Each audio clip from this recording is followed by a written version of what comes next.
నమస్తే, welcome to I dream. నేను మహేశ్వరి. మనతో పాటు ఉన్నారు అపోలో హాస్పిటల్స్ నుంచి డాక్టర్ శ్రీరామ్ గారు, న్యూరాలజిస్ట్కి సంబంధించి. మరి వారిని అడిగి మరిన్ని విషయాలు తెలుసుకుందాం.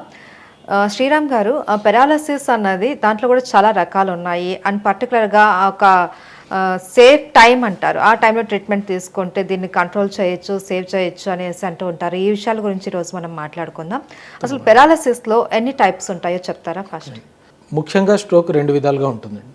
ఒకటి, ప్రతి మనిషికి గుండె నుంచి రక్తనాళాల ద్వారా మెదడుకి రక్త సరఫరా అనేది అవసరము. ఈ రక్త సరఫరా ఎక్కడైనా బ్లాక్ అయితే అప్పుడు ఆ సంబంధిత భాగం ఏదైతే ఉందో మెదడులో అది మెల్లగా ఆ కణాలు చనిపోవడం జరుగుతుంది. దీన్ని ఇస్కెమిక్ స్ట్రోక్ అంటాము. ఇది అన్నిటికంటే సాధారణంగా వచ్చే స్ట్రోక్ అనేది ఇస్కెమిక్ స్ట్రోక్ అండి. ఇది రక్తనాళం బ్లాక్ అయిపోవడం వల్ల వచ్చేది. రెండో రకమైన స్ట్రోక్ ఏంటి అంటే రక్తనాళంలో ప్రెషర్ పెరిగి రక్తనాళం చిట్లిపోవడం. చిట్లి మెదడులో రక్తస్రావం అయితే దాన్ని హిమరేజిక్ స్ట్రోక్ అంటాము. ఓకే, సో ఈ ఇస్కెమిక్ స్ట్రోక్ మళ్ళీ రావడానికి కారణాలు రకరకాలు ఉంటాయండి. దాంట్లో ఒకటి ఏంటి అంటే గుండెలో ఏదైనా ప్రాబ్లం ఉండి, వాల్వ్ ప్రాబ్లం కానీ, గుండె పంపింగ్ సరిగ్గా లేకుండా అక్కడ రక్తం గూడు కట్టి చిన్న క్లాట్ గుండెలోంచి బయటకు వచ్చి మెదడులోకి వెళ్ళింది అనుకోండి, దాన్ని కార్డియో ఎంబోలిక్ స్ట్రోక్ అంటాం అనమాట. దానికి ట్రీట్మెంట్ కొద్దిగా వేరే ఉంటుంది. లేదా మెడలో కానీ లేకపోతే డైరెక్ట్ బ్రెయిన్లో కానీ ఉన్న రక్తనాళాలు ఏవైతే ఉన్నాయో వాటిల్లో కొలెస్ట్రాల్ ఇంకా కాల్షియం ప్లాకులు చేరి అక్కడ బ్లాక్ అయితే అది ఇంకో కారణం అండి. మూడో కారణము మనం సాధారణంగా చూసేది ఏంటి అంటే లాక్యునర్ స్ట్రోక్స్కి హై బ్లడ్ ప్రెషర్. ఎవరికైతే హై బీపీ ఉంటుందో వాళ్ళకి కూడా ఈ స్ట్రోక్స్ వచ్చే ఛాన్స్ చాలా ఎక్కువ. రిస్క్ ఫ్యాక్టర్స్ అంటారా ఈ ఇస్కెమిక్ స్ట్రోక్కి? High BP, cholesterol, diabetes plus ఎక్కువ ఏజ్ ఉన్న వాళ్ళకి వచ్చే ఛాన్సెస్ చాలా ఎక్కువ ఉంటాయండి. అది అండ్ ముఖపక్షవాతం అనేసి అంటూ ఉంటారు కదా, దాని గురించి చెప్తారా? ముఖపక్షవాతం అనేది ఫేషియల్ పాలసీ అంటామండి. దాంట్లో ఒకవైపు ముఖం ఏదైతే ఉందో దానికి సంబంధించిన నరము వీక్ అయిపోవడం వల్ల ఈ ముఖం పారాలిసిస్ వస్తుందండి. సో ఆ నరము వాళ్ళకి సిమ్టమ్స్ ఎలా ఉంటాయి అంటే కన్ను మూసుకోలేరు. కన్ను మూయడానికి ట్రై చేస్తే ఒక కన్ను మూసుకుంటుంది కానీ రెండోది మూసుకోదు. మాట్లాడితే ఏంటంటే మూతి నార్మల్ వైపు కదులుతుంది, అబ్నార్మల్ వైపు కదులు. సో మనకి ఏమనిపిస్తుంటే మూతి తేడా వెళ్ళిపోతుంది ఒకవైపుకి అని. సో దానికి ఆపోజిట్ సైడ్లో యాక్చువల్లీ మూతి కదలట్లేదు, అందుకని ఇటువైపు మనం మాట్లాడుతుంటే వెళ్ళిపోతుంది. అది ఒకవైపు మెదడు ముఖం ఇలా ఒకవైపు ఫ్లాట్ అయిపోయినట్టు అనిపిస్తుందండి.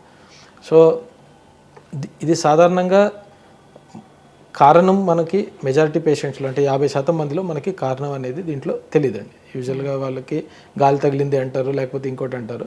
సో వాళ్ళకి వచ్చే పక్షవాతం వస్తుంది. అది సివియారిటీ తక్కువ ఉంటే ఆటోమేటిక్గా అది ట్రీట్మెంట్తో పాటు రికవరీ వచ్చేస్తుంది. డయాబెటిక్స్లో ఎక్కువ చూస్తామండి. డయాబెటీస్ ఉన్న వాళ్ళలో మనము ఎక్కువగా ముఖపక్షవాతం రావడం అనేది చూస్తాము.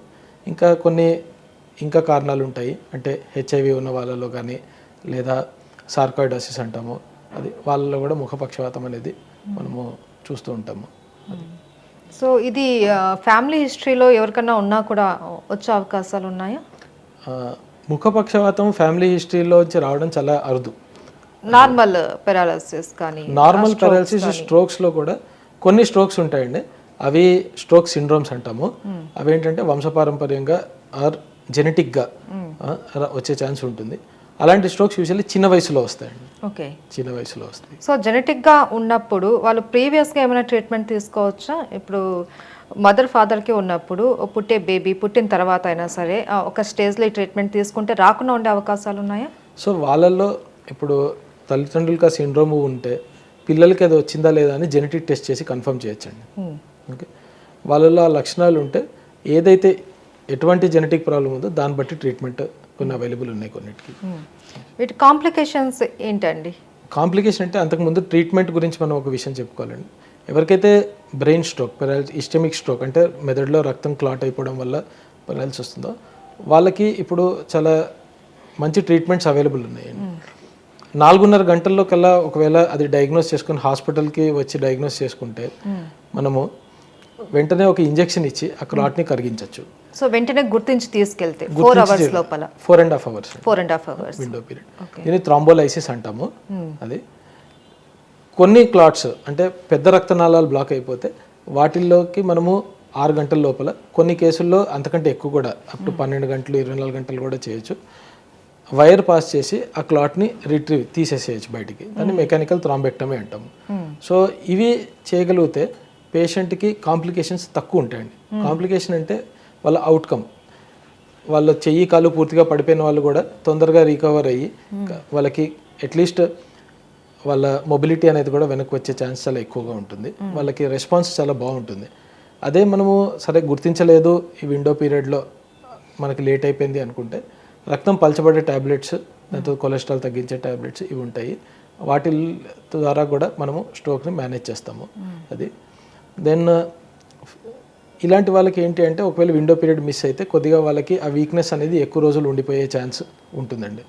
అది వాళ్ళు ఫిజియోథెరపీ ద్వారా మెల్లగా రికవరీ అయ్యే ట్రై చేస్తూ ఉండాలి. అంటే ఫిజియోథెరపీ ద్వారా దీన్ని తర్వాత క్లియర్ చేసుకోవచ్చు అంటే పర్మనెంట్ సొల్యూషన్ వస్తుందా? పర్మనెంట్ సొల్యూషన్ డిపెండింగ్ ఎంత పెద్ద స్ట్రోక్ దాన్ని బట్టి ఉంటుందండి. చిన్న స్ట్రోక్లో అయితే వాళ్ళ ఇంప్రూవ్మెంట్ చాలా బాగుంటుంది. పెద్ద స్ట్రోక్లో అయితే ఇంప్రూవ్మెంట్ యొక్క ఛాన్స్ తక్కువ అండి. Okay, right. Thank you so much doctor గారు.